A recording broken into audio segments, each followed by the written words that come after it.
Hello, my name is James and I'm with our safety department here at Integrity Staffing Solutions. Thank you so much for taking a few minutes to learn about safety today. We are so excited to cover this information with you. Now, please pay close attention because these guidelines are in place to keep you safe on the job. Here at Integrity Staffing Solutions, we care very much about your well being and we want to ensure that you get home safely at the end of each day. Let's get started. Before we get into some of our more specific safety topics, I want to discuss our safe work rules. Our safe work rules are provided to give you general guidelines for working safely on the job. Let's take a few moments and review what those are. Because temporary employees may be assigned to many different work environments, each job site has its own unique hazards and safety rules to prevent injury. You must take the time to learn the safe work practices with each assignment. It is your responsibility to report injuries, hazards, accidents, and unsafe working conditions. Ask your supervisor to train you on safe performance if it is not offered on your first day of assignment. Do not engage in horseplay while at work. Do not operate equipment or machinery until you've been trained to do so. Do not operate unguarded machinery. Do not remove guards or do anything to defeat the safety features of the equipment or machine you are operating. This is also a great time to tell you about some of our safety policies. It is against Integrity Staffing Solutions policy for you to work over 6 feet at any time. The only exception would be to operate approved pit vehicles. You should not be involved with any excavation or trench work. And lastly, you should not be in any permit required confined spaces. A confined space is an area not meant for continuous human occupation, has limited or restricted means of entry and exit, and has a potential for a hazard such as a mechanical hazard, hazardous gas, or the possibility that the space could be flooded with water or some other material. Please follow these safe work rules at all times. If your duties and responsibilities are different from the information we provide you when you're placed on assignment, or if you're subjected to unsafe conditions while at work, please notify Integrity Staffing Solutions immediately. It's also important to note that failure to follow Integrity Staffing Solutions or your work site's safe work rules may result in disciplinary action up to and including termination.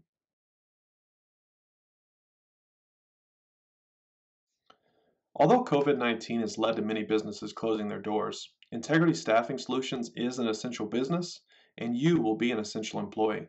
Because you are so essential, we want to do everything we can to ensure that you are working in a safe environment. We work closely with our clients to ensure that they have COVID-19 protocols in place at every job site. But let's take a few moments to discuss what we expect from you while you're at work. You should wear a face mask at all times while at any Integrity or client facility. You should ensure that you maintain at least 6 feet of distance from other individuals that do not live in your home. You should wash your hands frequently throughout the day and keep hand sanitizer with you to use when soap and water are not readily available. Avoid touching your eyes, nose, and mouth with unwashed hands. When possible, avoid large crowds. This is especially important in the break room where your mask may be down. Avoid frequently touched surfaces when you can, and please, if you are sick, stay home and notify your manager of your reason for being absent. And lastly, although we can only require you to follow these safety measures while at work, we are counting on you to take precautions while away from work as well to ensure the safety of yourself and those around you.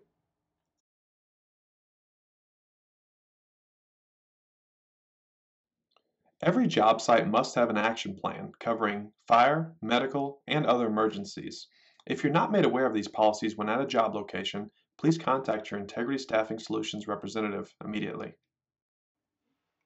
In the event of an emergency, call 911 immediately unless you're trained to do otherwise by your site supervisor. Take responsibility for knowing the locations of aisles, stairways, fire extinguishers, first aid kits, and emergency exits at each assignment. Evacuate immediately if you're directed to do so. Do not operate fire extinguishers unless you're specifically trained. And once you're safely out of the building, call Integrity Staffing Solutions and let us know about the emergency.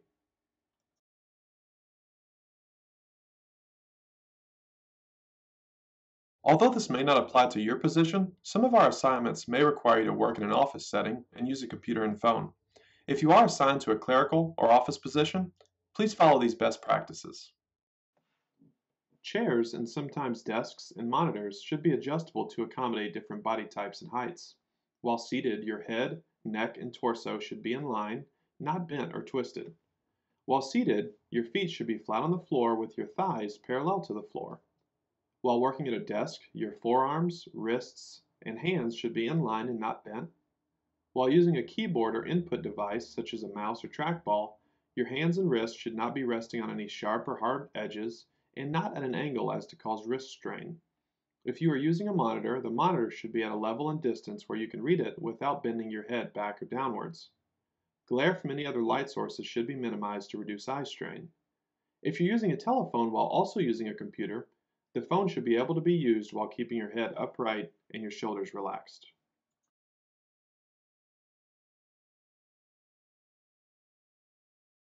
I know we are sending a lot of information your way, but stick with us. We have some very important topics still to cover.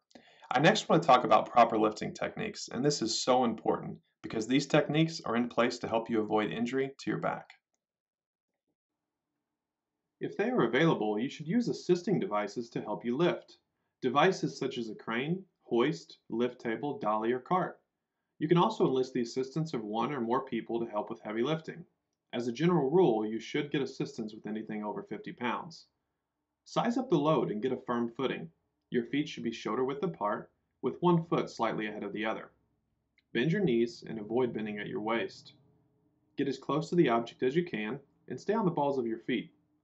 Tighten your stomach muscles before lifting to help support your spine. Keep the object as close to your body as you can while lifting. Lift with your legs, arms, and shoulders, and use your back as little as possible. Never twist your body. Move your body by using your feet, not by twisting at your waist. And when you can, push loads rather than pull them.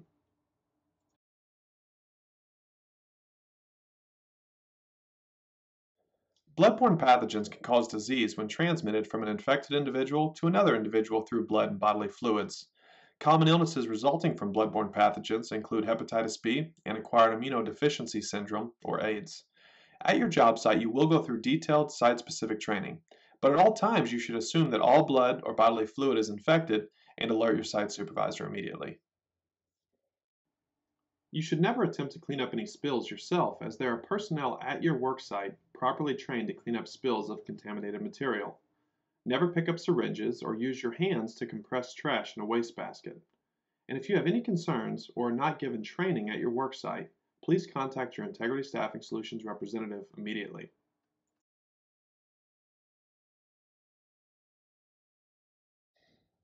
You have the right to know about hazardous chemicals in your workplace. Every company that uses hazardous chemicals must have and provide access to a written program, including a list of chemicals and safety data sheets for each chemical. If hazardous chemicals are being used, site-specific training must be given at the work site. And if you're asked to work with a chemical and you've never been trained, ask your immediate supervisor for training. And please, notify Integrity Staffing Solutions about any additional concerns or if you do not have hazardous communication training at your work site. Let's talk about some of the important things that you need to know about chemicals in the workplace, but please note that this does not replace any site-specific training given to you at the job site. There are three different ways you can be informed about chemicals in your workplace: a label that's on the container, the safety data sheet, or SDS, and through formal training. Let's take a closer look at each of these. All containers of potentially hazardous chemicals must be clearly labeled. If the container does not have its original label, it must have a secondary label that includes the name of the chemical and the hazard information. All chemicals should also be labeled with pictures that show you what the specific hazards are. These pictures are called pictograms. These are examples of the pictograms you may see. Please ensure you are familiar with these pictures and what they mean to you. Every hazardous chemical in the workplace must also have a safety data sheet, or SDS. Every SDS is separated into sections of information. It includes information on flammability, health hazards, types of exposure, recommended personal protective equipment, or PPE, what to do in case of an exposure, and how to clean up spills. And while some of the information is technical in nature, the sections on recommended PPE and what to do in case of an exposure or spill will be in plain English. SDS for each chemical should be on site and available for your review upon request. You should also receive training on hazardous chemicals. You should be trained when you are first assigned to work with a chemical, when a new chemical or process is introduced, or when you or other employees are not following the training guidelines. Your site-specific training on hazardous chemicals should include the name of the chemical or its brand, should explain the potential hazards of using or misusing the chemical, train you on how to mix, pour, or apply the chemical, what PPE to use, and it should also cover what to do in case there's an exposure. Before we move on from hazardous communication, we just want to share a few safety tips on chemicals in the workplace. Please keep these in mind when you're working at the job site.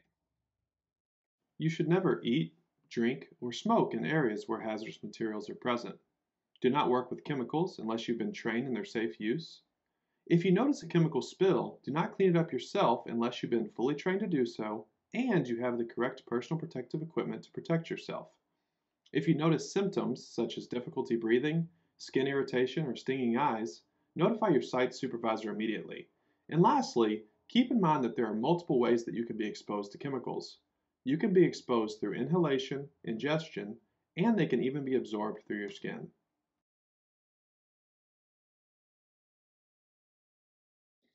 When it comes time for maintenance, repairs, or retooling of equipment or machinery, simply turning off the machine does not give workers enough protection.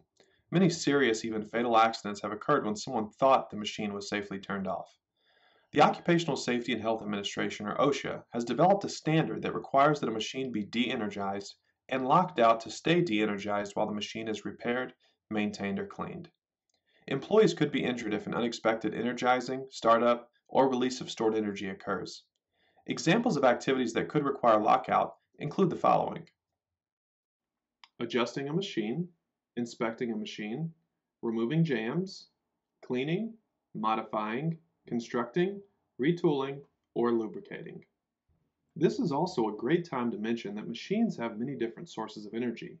Besides electricity, machines may also have one or more of the following types of energy: pneumatic, hydraulic, mechanical, gravity, steam, chemical, pressure, or radiation.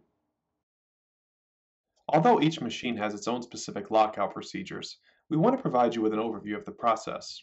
The basic steps of a lockout program include preparing for the lockout. This includes review of the sources and amounts of energy and notifying all affected employees. Shutdown of the machine, isolation of all energy sources, applying lockout devices to energy sources using the appropriate lockout materials and hardware, verification that the machine's energy sources are actually isolated and de-energized, and finally, proper release from lockout to restore energy. It should be noted that a tagout process is only appropriate if there is no way to lock out an energy source. Please remember that you should never try to start or operate a machine if it is tagged out. There is specific training given to personnel that will lock or tag out any equipment. But I want to take this time to clarify that it is against Integrity Staffing Solutions policy for any of its associates to be trained in lockout, tagout, or to use any locks or tags. Remember, you must be trained in the safe operation of all equipment or machinery you're asked to operate. Part of your operational training should include your job site's lockout program. And if you have any questions about safety on your assignment, notify your site supervisor and let Integrity Staffing Solutions know if you have any additional concerns.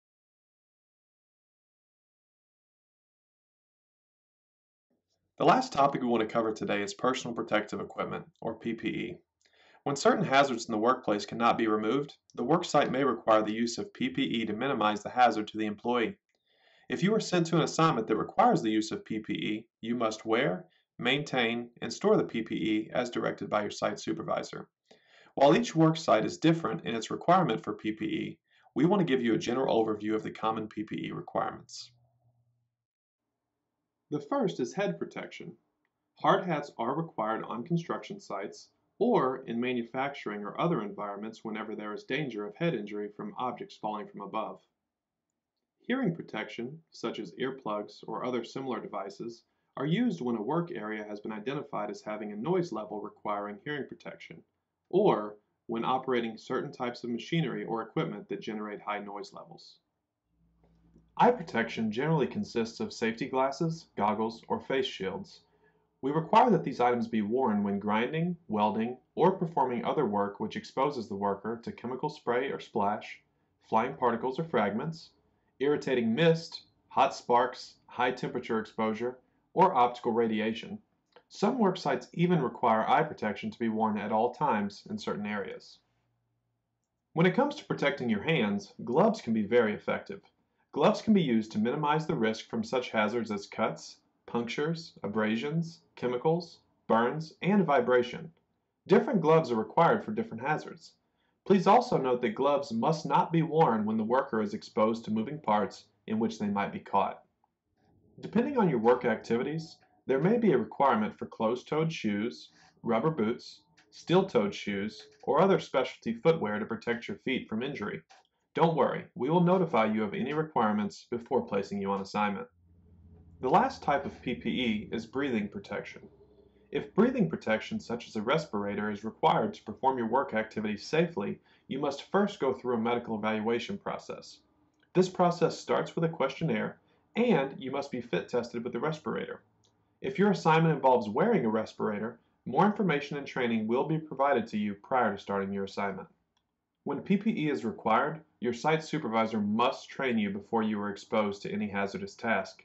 Training should include when PPE is necessary, what PPE is necessary, how to properly wear the PPE, the limitations of the PPE, and the proper maintenance, useful life, and disposal of the PPE. If you have any questions about hazards and PPE, ask your site supervisor first. Notify Integrity Staffing Solutions if you have any remaining questions or concerns. Thank you so much for taking a few minutes to learn about safety today. By now you can see that Integrity Staffing cares very much about your health and your safety. But we won't be with you at all times, and that's why it is so important that you follow these safety protocols and that you notify Integrity immediately if you have any concerns. Thank you, and good luck on your assignment.